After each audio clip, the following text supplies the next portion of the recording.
아침 묵상에 오신 여러분들을 환영하고 축복합니다. 또 하나님께서 새로운 날을 우리에게 허락하셨는데요. 새로운 날에 걸맞는 새로운 은혜로 오늘 하루를 채워줄 줄 믿습니다.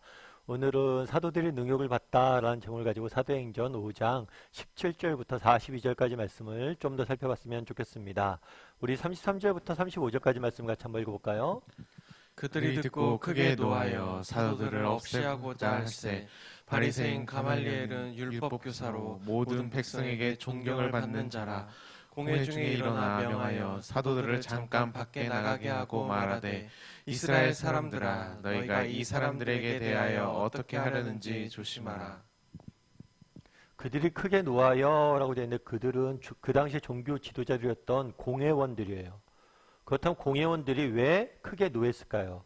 크게 분노했을까요?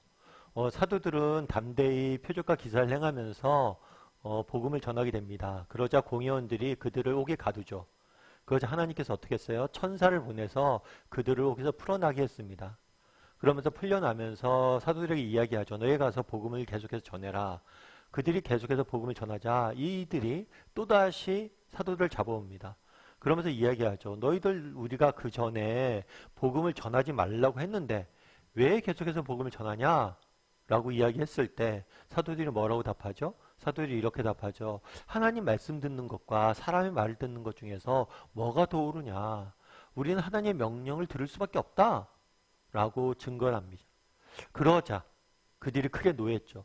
자신들의 말을 듣지 않고 끝까지 복음을 전하다고 하니까 크게 노하여 뭘 하고자 했다고 그랬어요?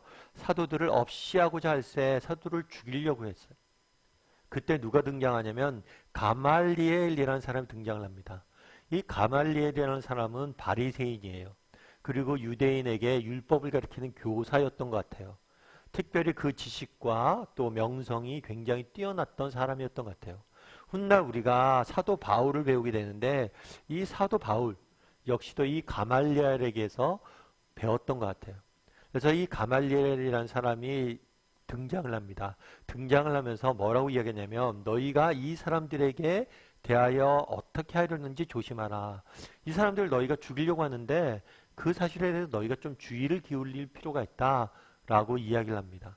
그러면서 어떤 이야기를 했는지 계속해서 살펴볼까요? 우리 38절부터 39절까지 말씀을 좀 살펴봤으면 좋겠습니다. 이제 내가 너희에게 말하노니 이 사람들을 상관하지 말고 버려두라. 이 사상과 이 소행이 사람으로부터 났으면 무너질 것이요 만일 하나님께로부터 났으면 너희가 그들을 무너뜨릴 수 없겠고 도리어 하나님을 대적하는 자가 될까 하노라 하니. 뭐라고 이야기하냐면 이 사람들을 상관하지 말고 내버려 두라. 다르게 말하면 무간섭주의를 펼친 거예요. 전혀 우리가 간섭하지 말자. 이 사람들이 복음을 전하는 일에 대해서. 그렇다면 그 근거가 뭘까요? 만약에 이 사람들이 지금 복음을 전하고 이런 행동을 하는데 이것이 만약에 사람으로부터 났다면 뭐예요? 스스로 무너질 것이란 거예요. 이 부분에 대해서 역사적인 증거를 댑니다.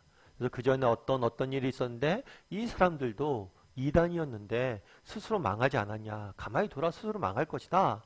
라고 이야기를 하죠. 그리고 또 뭐라고 이야기해요? 만일 하나님께로부터 났으면 너희가 그들을 무너뜨릴 수 없겠고 도리어 하나님을 대적하는 자가 된다. 예를 들어서 이 사람들이 자신들이 하나님의 말씀이라고 주장을 하는데 너희가 이 사람들이 잘못된 주장을 한다면 스스로 망할 것이고 그런데 이 사람들이 말이 참말이라면 만약에 너희가 이 사람들이 참말을 하는데 너희가 이 사람들을 억압한다면 결국에 하나님을 대적하는 게 되지 않겠느냐. 그러니까 너희가 간섭하지 말고 가만히 둬라 라고 이야기를 합니다. 물론 우리가 모든 문제에 대해서 이렇게 접근할 수는 없어요. 왜냐하면 악인도 형통하는 경우들이 있으니까. 잘못된 주장도 큰 힘을 얻는 경우들이 있어요. 그래서 모든 일에 대해서 무간섭주의로 우리가 대할 수는 없습니다. 그런데 오늘 본문에서 가말리엘이라는 사람의 말 속에서 우리가 배울 수 있는 진리가 있어요. 그건 뭐냐면 기독교에 대한 거예요. 보통 세상의 모든 종교들, 그 다음에 세상의 모든 운동들, 세상의 모든 주의들은 그 창시자가 죽으면 대부분 쇠락합니다. 스스로 망하게 돼 있어요. 지도자가 죽으면 스스로 망하게 돼 있는데 유독 기독교는 어떻게 됐어요?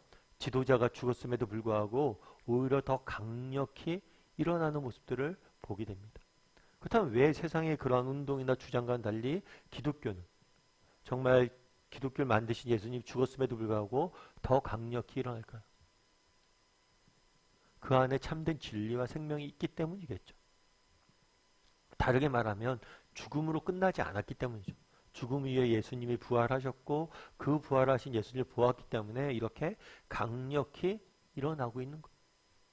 그래서 가말리엘의 말을 통해서 우리는 뭘 다시 한번 확인하게 됩니까? 기독교가 사람에게서 난 것이 아니라 정말 참된 진리, 사람의 논리대로 한다면, 세상의 논리대로 한다면 예수님이 죽은 다음에 운동은 쇠퇴하게 돼 있어요. 기독교는 망해야 정상이에요. 그런데 오히려 더 강력히 일어난다는 것은 무엇을 의미하는 거예요? 사람에게서 난 것이 아니라는 사실을 증명하고 있는 거죠. 그리고 또 한 가지 우리가 오늘 본문에서 알 수 있는 게 있어요. 그건 뭐냐면 하나님의 도우심이에요. 우리가 사도들이 지금 옥에 갇혔잖아요. 옥에 갇혔을 때 하나님께서 어떻게 하셨죠? 처음에는 천사를 보내서 직접적으로 그들을 구원하셨어요. 그런데 이번에는 사도들이 정말 공의에서 재판을 받다가 죽을 위험에 처했잖아요. 그랬을 때 또 천사를 보내지 않았어요. 이번에 어떻게 했어요? 사람을 보내셨죠.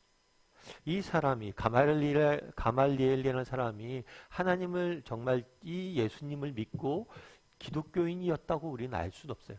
어떤 생각으로 이런 이야기를 했을지 모르겠어요.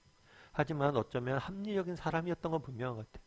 이 사람의 합리성을 이용해서 사람을 통해서 이스라엘 백성들, 사도들을 구원하는 모습들을 보게 됩니다. 구하는 모습들을 보게 됩니다. 참 놀라운 일이죠. 뿐만 아니에요. 하나님은 때로는 직접적으로 나타나서 우리를 구원하십니다. 뿐만 아니라 사람을 보내서 우리를 구원하실 때도 있어요. 뿐만 아니라 환경을 통해서 우리가 구원할 때도 있어요. 오늘 본문을 통해서 우리가 무엇을 배울 수 있냐면 다양한 방법을 통해서 우리의 삶들을 구원하시고 사도들을 인도하시고 사도를 지키시는 하나님의 선한 손길을 우리는 보게 되는 거예요. 중요한 건 정말 사도들이 정말 하나님의 말씀에 순종해서 복음을 증거하려고 어떤 형편 어떤 상황에서 노력을 했을 때 하나님께서는 때로는 직접적으로 개입하셔서 때로는 사람을 보내셔서 때로는 환경을 조성하셔서 다양한 방법으로 그들을 인도하시는 모습들을 보게 된다는 거죠. 우리도 마찬가지. 하나님께서 우리 역시 정말 이렇게 다양한 방법으로 우리를 지키시고 보호하고 계세요. 지금 당장 하나님이 보이지 않지만 하나님께 정말 여러 가지 방법들을 통해서 다양하게 우리를 위해서 일하신다는 사실을, 우리를 보호하신다는 사실을 우리가 믿고 신뢰할 필요가 있다는 거죠.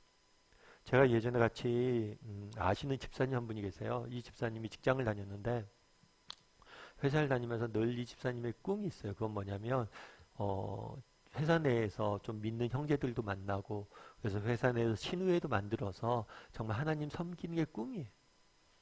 그런데 회사 내에 아무리 돌아봐도 이렇게 믿는 사람이 없었대요. 근데 이 집사님께서 한 번은 이렇게 신입사원을 뽑는데 신입사원 중에 한 명 보니까 종교란에 기독교라고 적은 사람이 있대요. 그래서 이 사람이 됐으면 좋겠다라고 생각을 했는데 뭐 학력이나 뭐 이런 조건들을 보니까 그렇게 이렇게 높진 않은 거예요.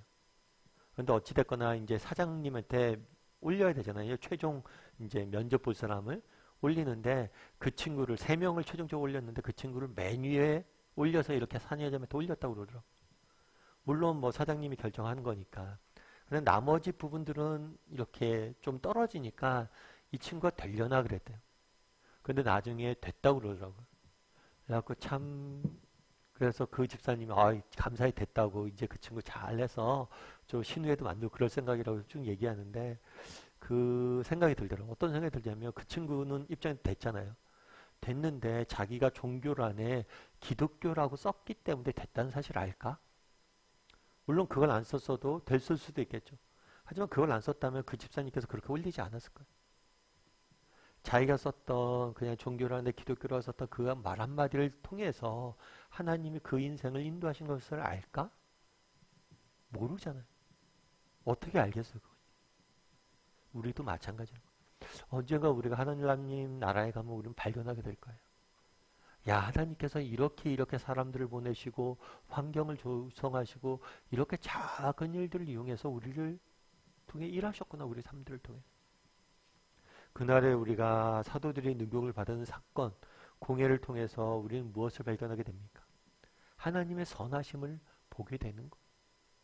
때로는 직접적으로 개입하시기도 하시고 때로는 사람을 보내시기도 하시고 때로는 정말 환경을 조성하시기도 하시고 보이진 않지만 우리를 통해서 계속해서 우리를 지키시고 보호하시는 하나님의 선한 손길. 그 부분에서 우리가 확신을 했으면 좋겠습니다. 그리고 확신을 하고 하루 살아갔으면 좋겠습니다. 그래서 오늘은 정말 나는 하나님의 선한 손길을 확신하는 사람인지, 그리고 이런 선한 손길을 확신하고 또 사도들처럼 믿음의 길을 걸어간 사람들인지 한번 돌아봤으면 좋겠고요.